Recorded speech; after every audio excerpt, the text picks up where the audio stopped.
बाल बधू।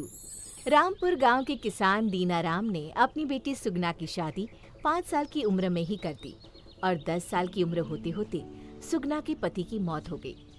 सुगना ने कभी अपने पति का चेहरा तक नहीं देखा था, लेकिन समाज और गांव वालों की तरफ से उसे विधवा का दर्जा दे दिया गया।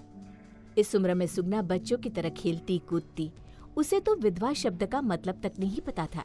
एक दिन सुगना के सास ससुर दीनाराम के घर आते हैं। हमारी बहू अब 10 साल की हो गई है, इसे हम अपने साथ लेकर जाएंगे। अरे लेकिन मेरी बेटी आपके घर जाकर क्या करेगी? वो तो बहुत छोटी है और वैसे भी आपका बेटा तो अब इस दुनिया में नहीं रहा। उसका आपके साथ रहने का क्या मतलब है? क्या हुआ अगर हमारा बेटा इस दुनिया से चला गया?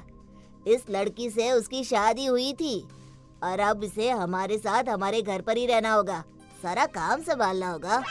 नहीं नहीं, ये बिल्कुल गलत है, ऐसा नहीं हो सकता। अरे कैसे नहीं हो सकता, यही हमारे गांव का रिवाज है और अगर तुमने हमारी बात नहीं मानी तो हम पंचायत बिठाएंगे। मैं आपकी बात मानने को तैयार नहीं हूँ। अब तो इसका फैसला पंचायत में ही होगा। दीनाराम, तुम्हारी बेटी सुगना इनके घर की बहू है और इस नाते उसको इनके साथ जाना चाहिए।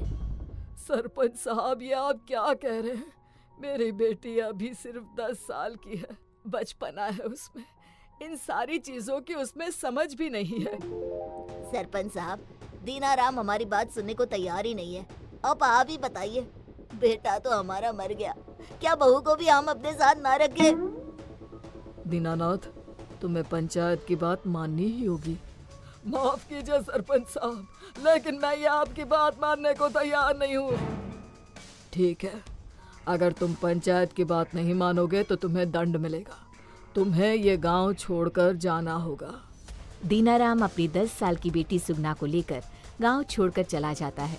गांव में कोई नहीं जानता कि दीनाराम अपनी बेटी को लेकर आखिर गया कहाँ। कुछ सालों के बाद सरपंच का पोता दिलीप शहर से पढ़ाई करके गांव वापस लौट आता है। अब वो एक बहुत बड़ा डॉक्टर बन गया था।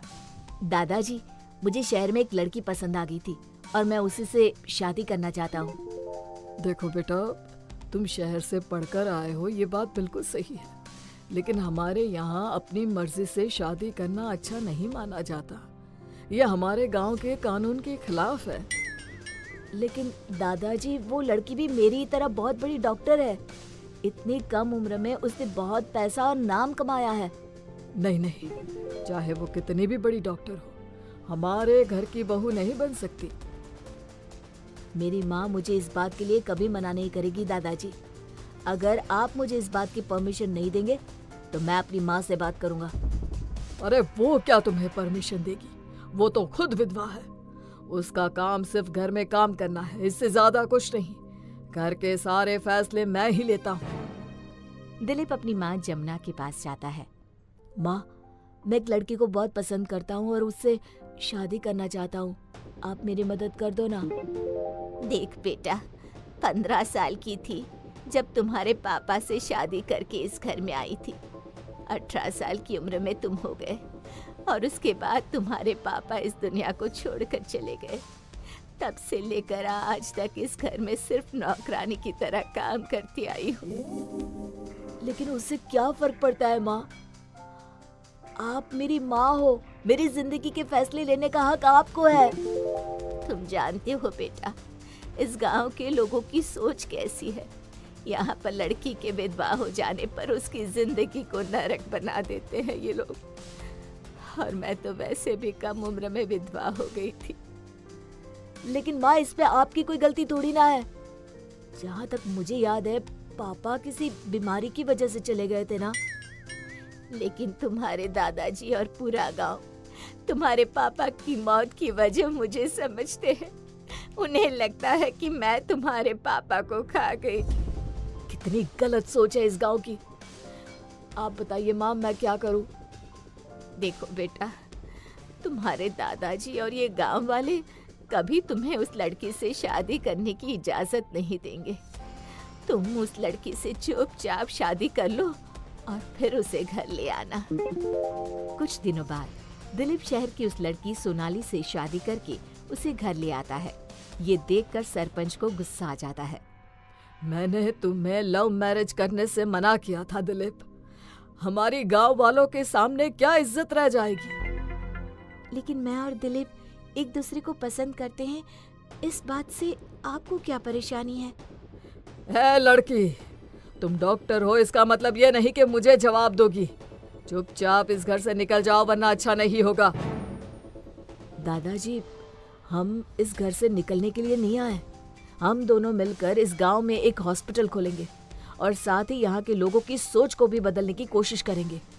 और हाँ, आज से माँ भी हमारे साथ ही रहेगी। धीरे धीरे दिलीप और सोनाली मिलकर गांव में एक बड़ा अस्पताल खोलते हैं। दिलीप और सोनाली लोगों की बहुत सेवा करते हैं, उनका फ्री में इलाज करते हैं। ये देखकर गांव के लोग दिलीप और सोनाली को बहुत पसंद करने लगते हैं और उनकी लव मैरिज करने वाली बात को भी भूल जाते हैं। तभी एक दिन दिलीप और सोनाली को पता चलता है कि गांव की किसी लड़की का बाल विवाह करवाया जा रहा है, तो वो दोनों फौरन वहां पहुंचते हैं। ये क्या कर रहे हैं आप लोग? ये लड़की अभी सिर्फ 12 साल की है और आप इसकी शादी करवा रहे हैं। अरे डॉक्टर साहब, ये तो हमारे गांव में बरसों से होता आया है, इसमें गलत क्या है? सब कुछ गलत ही तो है। इतनी कम उम्र में लड़कियों की शादी करते हो। कोई बाल विधवा हो जाती है और कोई जिंदगी भर अपने ससुराल में नौकरानी बनकर रह जाती है। क्या फायदा होगा इतनी कम उम्र में शादी करवाने से? आपको अपनी बेटियों को पढ़ाना चाहिए और सही उम्र में शादी करवानी चाहिए। मेरे पोते और उसकी बीवी का दिमाग खराब हो गया है। इस गांव की परंपरा जैसी है वैसी ही रहेगी। और क्या सबूत है तुम्हारे पास कि लड़कियों के साथ ऐसा कुछ होता है? तभी वहां पर एक बुजुर्ग आदमी आता है। गांव के लोग उसे पहचान नहीं पाते, लेकिन ध्यान से देखने पर पता चलता है कि वो दीनाराम था। अरे दीनाराम, इतने बरसों के बाद आज गांव में लौट कर आ गए भाई। क्या हालचाल है? देखने में तो तुम काफी रईस लग रहे हो। कहीं पर डाका डाल दिया क्या? डाका नहीं डाला, ये मेरे पापा हैं और मैं सुगना हूँ। शहर में जाकर मैंने अपना नाम बदल दिया था क्योंकि मुझे वहाँ के कॉलेज में पढ़ाई करनी थी और ये नाम वहाँ के माहौल के हिसाब से सही नहीं था। क्या तुम दीनाराम की बेटी सुगना हो, जो बाल विधवा हो गई थी और जिसे गांव से निकाल दिया गया था? हाँ पापा, ये वही सुगना है, लेकिन अब डॉक्टर सोनाली। देखा आप लोगों ने किस तरह मेरी जिंदगी बर्बाद हो गई। वो तो मेरे पापा ने समझदारी से काम लिया और मुझे पढ़ा लिखा कर काबिल बना दिया, वरना मैं भी किसी के घर की नौकरानी बनकर रह गई होती, जिस तरह से सरपंच जी ने अपनी बहू को बना कर रखा है। अब तो आप लोगों को समझ में आ गया ना? आज से इस गांव में किसी भी लड़की का बाल विवाह नहीं होगा। हम सब मिलकर ये कसम खाते हैं